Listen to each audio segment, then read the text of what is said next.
Welcome to Influence Matters, the show where I talk to experts, entrepreneurs, and professionals who are turning their story into impact and their expertise into influence. I am Clara Rose, and I'm your host today.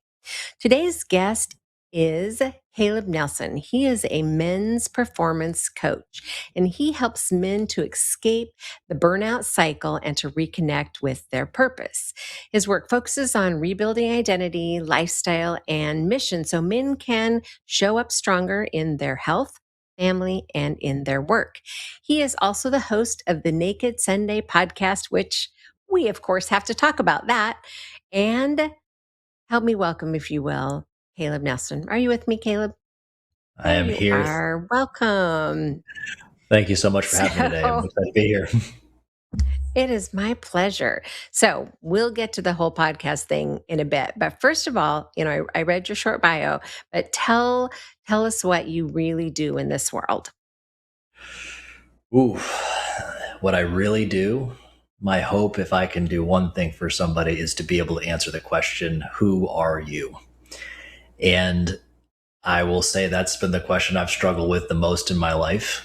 I remember the first time that one really smacked me upside the head. I think it was my middle school English or social studies teacher goes and writes it up on the board and says, "Who are you?" Comes around, sits down on the edge of his desk, and just goes, "So, guys, like, who are you?"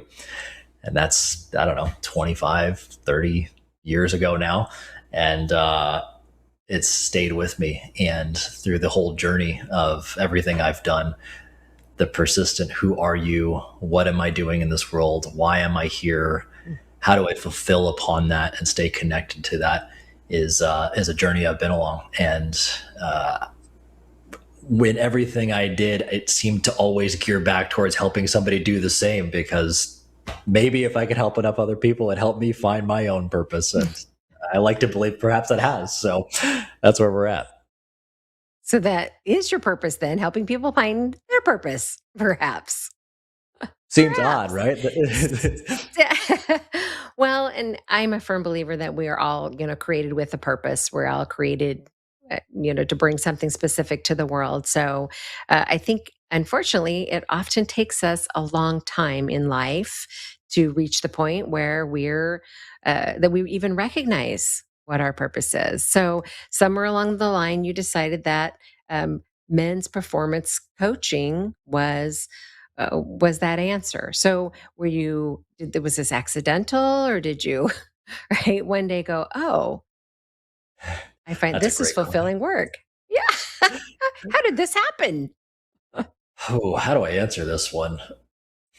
So a few years ago, and we'll definitely get into my own, we talked about burnout and the intro and all that other stuff, but Ah, I yes. ran into this coach a few years ago, and I did he's like, "Hey, come do this free 3 week thing." And I was like, "All right, cool." And this was during the pandemic, and just kind of floating around trying to figure out my next thing after I closed my gym. And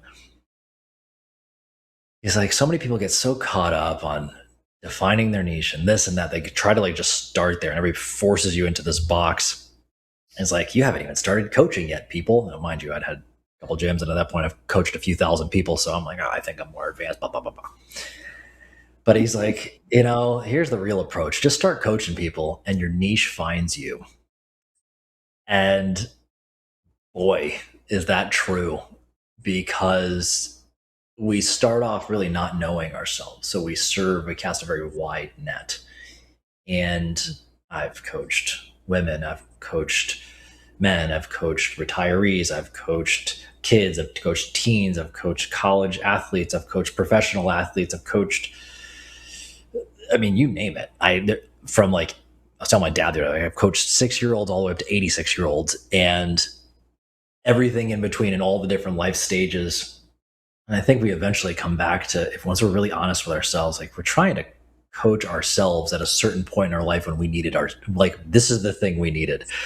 And it wasn't until very recently, like, just the shaping of the name of like men's performance coach. Like, oh, well, that's what I was looking for. This is the thing I wished I'd like lost my edge. I'd lost my direction. What's the thing that I was looking for? Somebody who could hold space for all the things that I'm looking to. How could I perform as a man not just like in this one narrow construct of maybe fitness or business or this, like those are all just narrow. I was looking for like, well, how could somebody help me integrate all elements of my life so that I can be the best version of myself as a husband, Mm, as a father, as a business owner, mm, taking care of myself, all of those things. mhm. So underneath it all, dare I say, I was just trying to put all the pieces together to say, how do I be me? How do I how do I fix myself?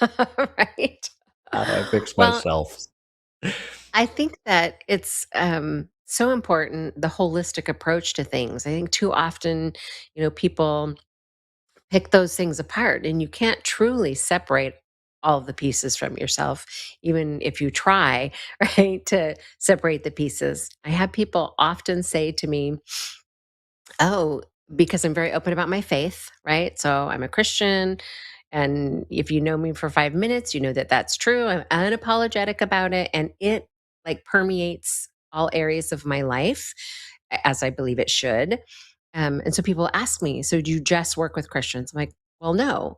I just attract them because I think like attracts like, right? I attract them and I find fulfillment in working with them, but no, I'm not a faith-based, publishing company. It's not about that, but it's intertwined, right? You can't remove the pieces any more than a man can remove, you know, uh, how he is as a husband and a father and all those other pieces. You can't remove it from, it's a part of your identity, right?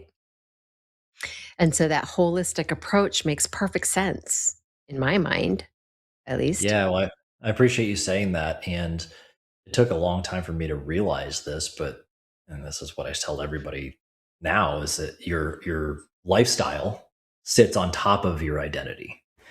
So what most people do is they throw a bunch of your new thing, whether you join some program. It's like, here's the new, whether it's grow your Instagram account, or here's your landing Mm, page, or here's your fitness, 6 week challenge. And I've, by mind you, I've paid for all those, spent hundreds of thousands of dollars on all those things. right. Now, here's the next guru or savior who's going to save my life Hmm. with their 12-step program to, wealth and Right. happiness, and, better marriage and better sex and better happy, whatever the thing is, six pack abs.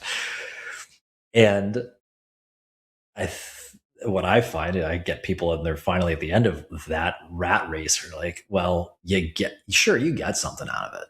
You get the Mhm, tactics, you get some stuff, you take some mhm, lessons from it, but it doesn't integrate because it didn't address the self concept. It didn't mhm, integrate and align with your principles and your values, mhm, perhaps. um, because most of them won't face that, because that's hard. It's often requires to do a lot mm, deeper work. And by often, I mean it right. does. You have to be open and honest. Every time. We're not going to grow up. We're not going to be Every honest with time. ourselves. Right. And that would, that we would call spiritual work or shadow work, or name your word that you feel comfortable with. So it's faith based, or that's why I think eventually people come back to similar, we'll call it faith structures or religious structures, as Mhm, one of the, like, oh, we speak the same spiritual language to mhm, understand each other. So we see each other. You get me. And we mhm, feel safe for opening up all of the other stuff, because there's a few things that you just don't need to explain.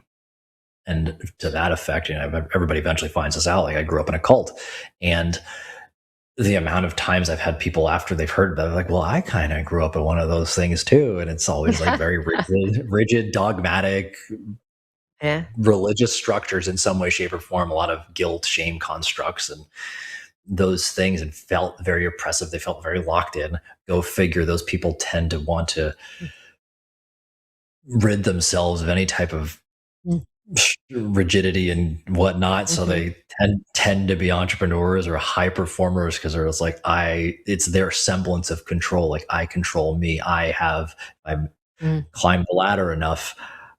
Nobody can hurt me. Nobody can tell me what to do. And you climb that ladder of success or climb that mountain of success long enough, you're like, well, it's pretty damn lonely on this mountain. So, Right. how and that's the, like, I jumped around from all these different things, and like, cool, you might have a massive bank account, and on the surface, you have like the Barbie wife, and you got the 2.5 kids and the American flag in your front Mm, yard, but like, you are deeply alone and empty on the inside, mm, because a lot of your success now becomes your job or whatever title you've held, or your mm, mhm, everything else becomes your identity. And call it the midlife crisis, call it whatever you want.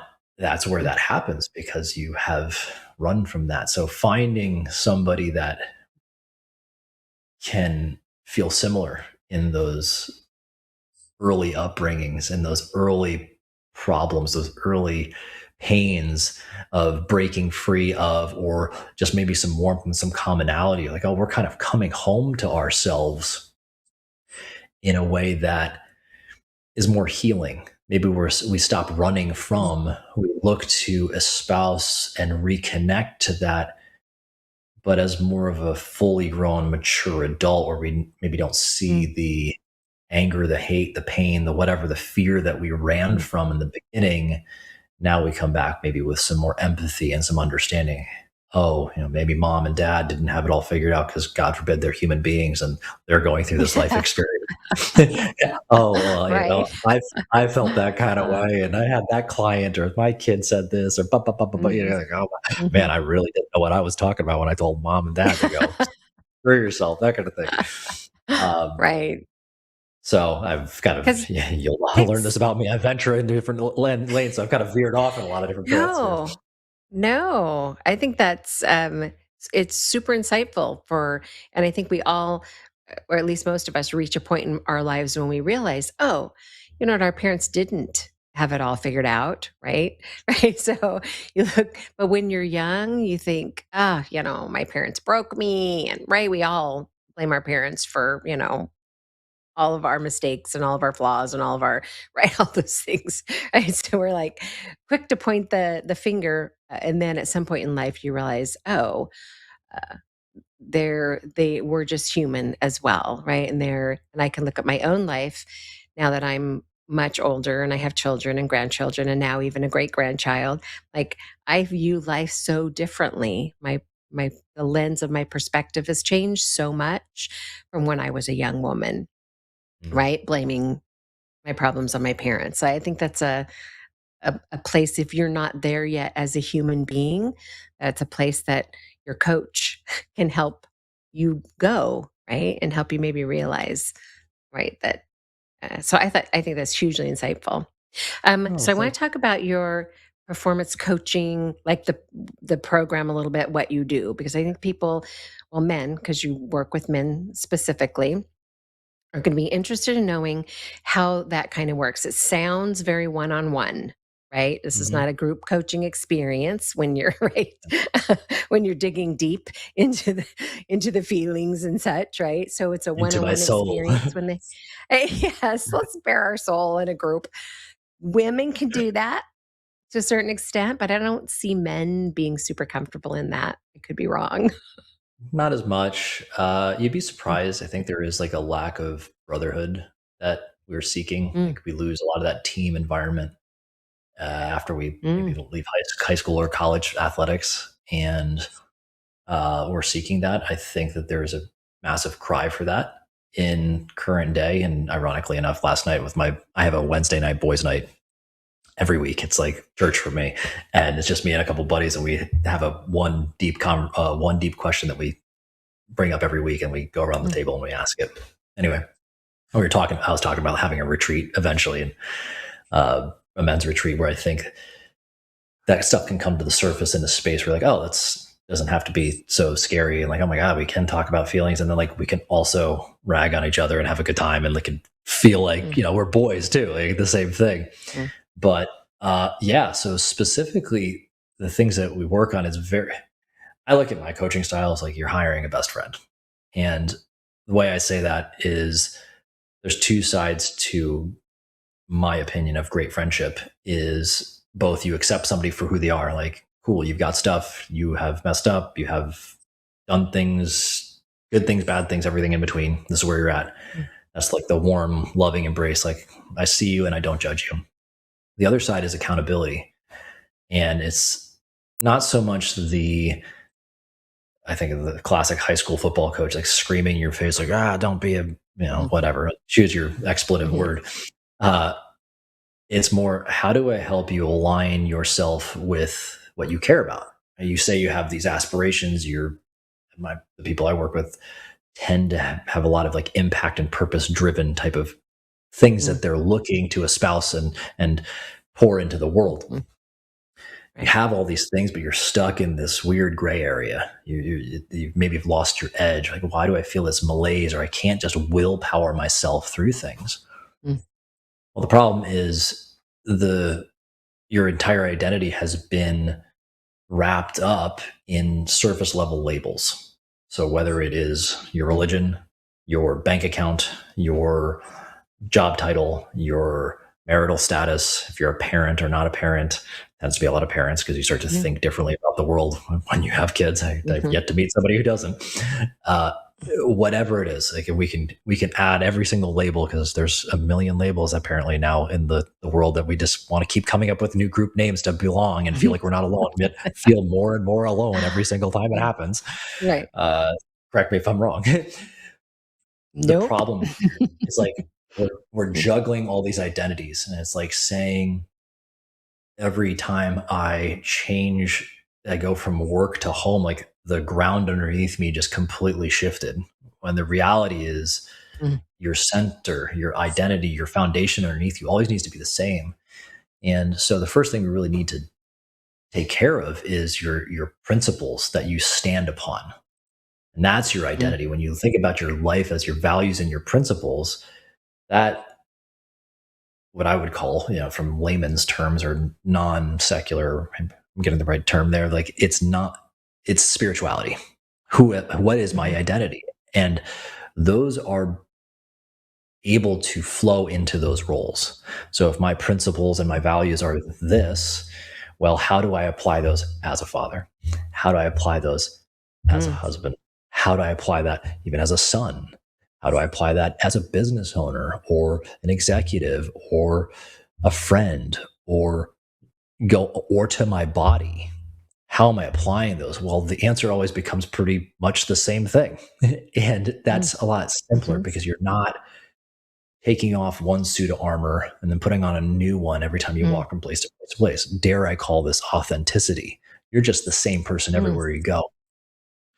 And where this manifests itself is to now look at our calendars. Time is a really beautiful thing at looking at. It's just a construct, but it Mhm. reflects how we want to spend our time. Who, what, where, when, why, how is all on our Mhm. calendar, on our schedules. Yep. And I know for myself, when I looked at my calendar back when I was at peak burnout state, I didn't see myself anywhere on there.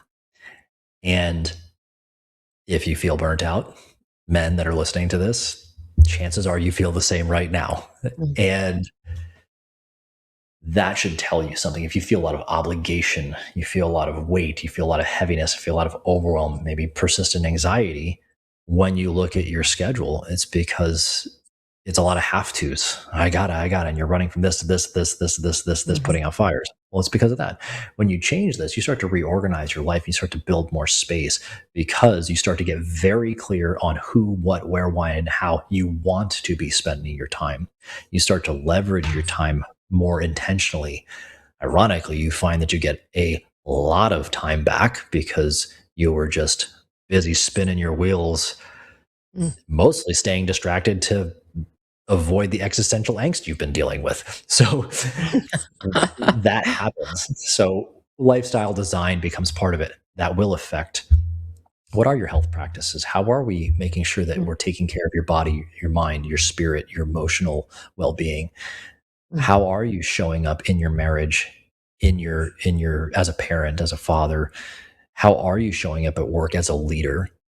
We'll integrate those things. And the final thing that really emerges from this is missions. But I look at values.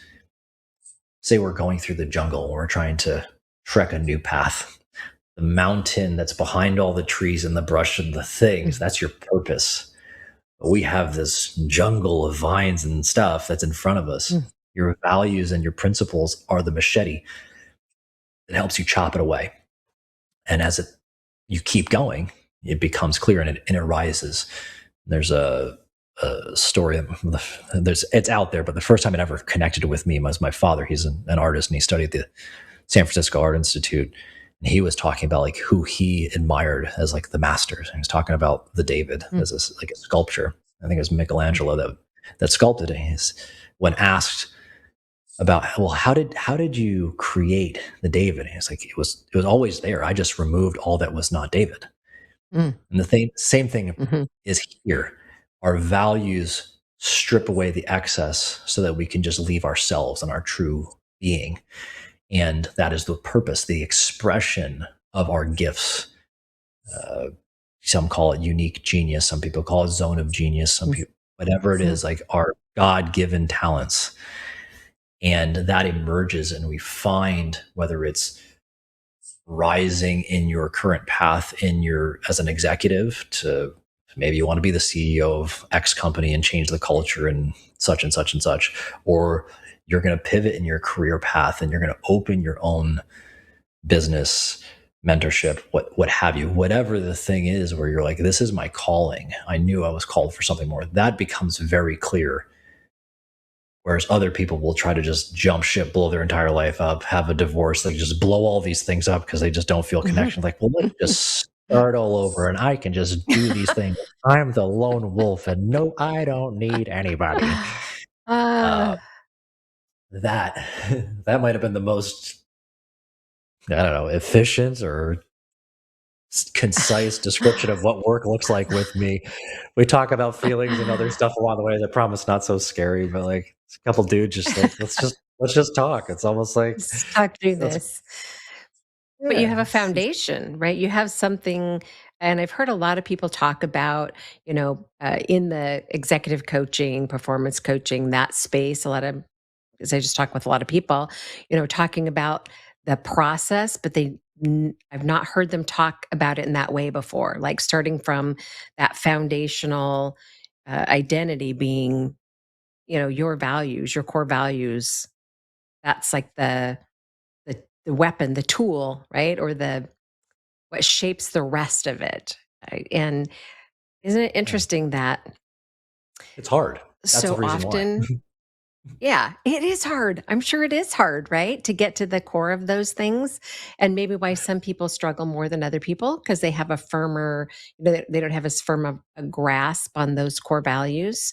So that seems like the foundational stuff is so important. In my own work, when I work with people writing their books, that's what we do first, foundational work, right? We do the brainstorm and blueprint. What are we creating? Why are we creating? What do we want it to do? Right? That foundational stuff, everything builds on it, right? So that makes so much sense that you have to start with this foundational stuff and then that helps guide the rest of the stuff, right? The rest of the pieces then have a place to fit. Yeah, and coming back to why it's hard, it's because often people got to a certain level of success as a coach because of the tactics and the things. Like here's the 5 step, ba ba Mm, ba ba ba, and the thing that da, right. da, da, da, da. But there's a saying I heard, or maybe I came up with. I don't know. I'm not really sure. But you can only lead others as far as you've gone for yourself. And I visualized this, and I was literally writing before we hopped on here. It's like spend the first half of our life climbing the mountain of success, Mm, but the second half of our life is digging our soul into our souls for purpose. And most people are not willing to shift that because it looks like taking a step mm, back.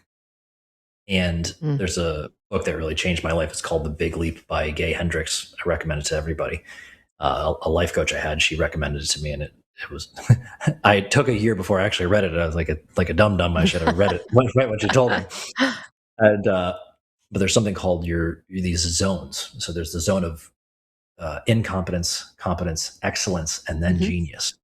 Most people get their notoriety or their success from their zone of excellence, but it's not their zone of genius.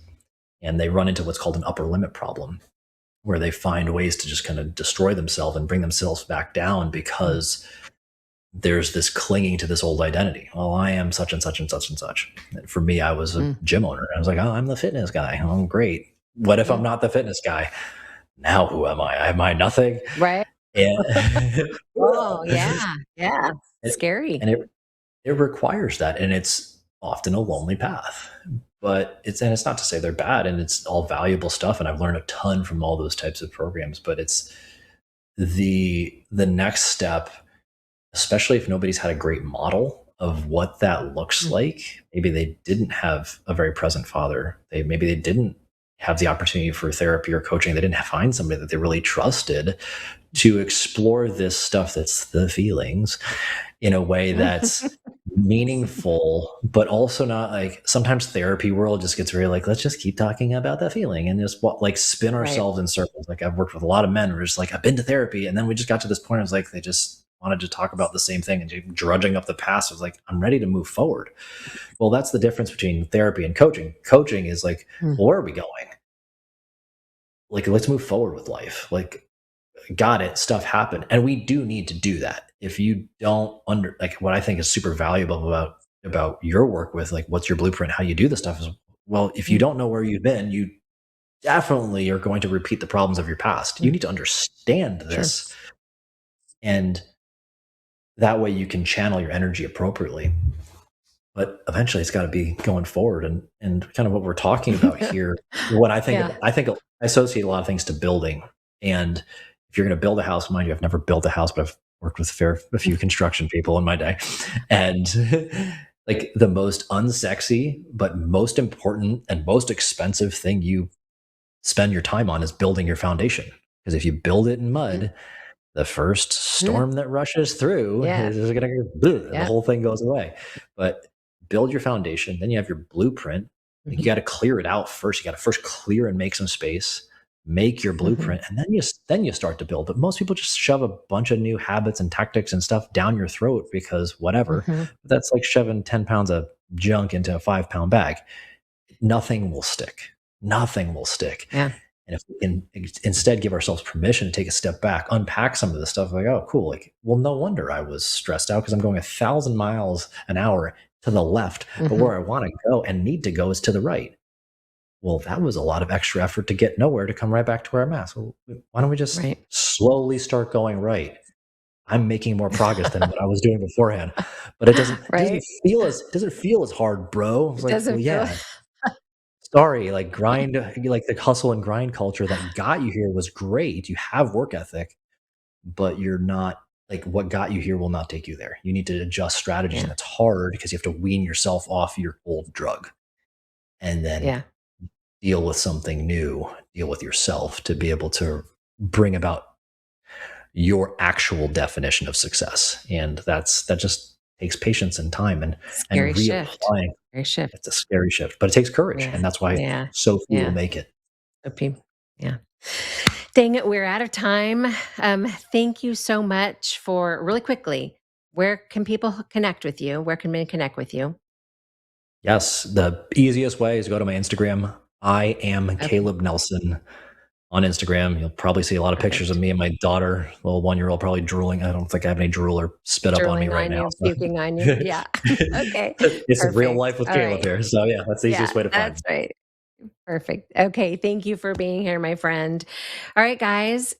If that's you, if you are in need of someone to connect with you and help you get in touch with your identity, hop on over to Instagram and connect with I am Caleb Nelson, and he can help you out. Right before we go, I have to really quickly remind you that if you are looking to get your book done, and I'm out of time, dang it, but you can get some free resources over at the SAVVYauthors.com. I'll see you next week, my friends.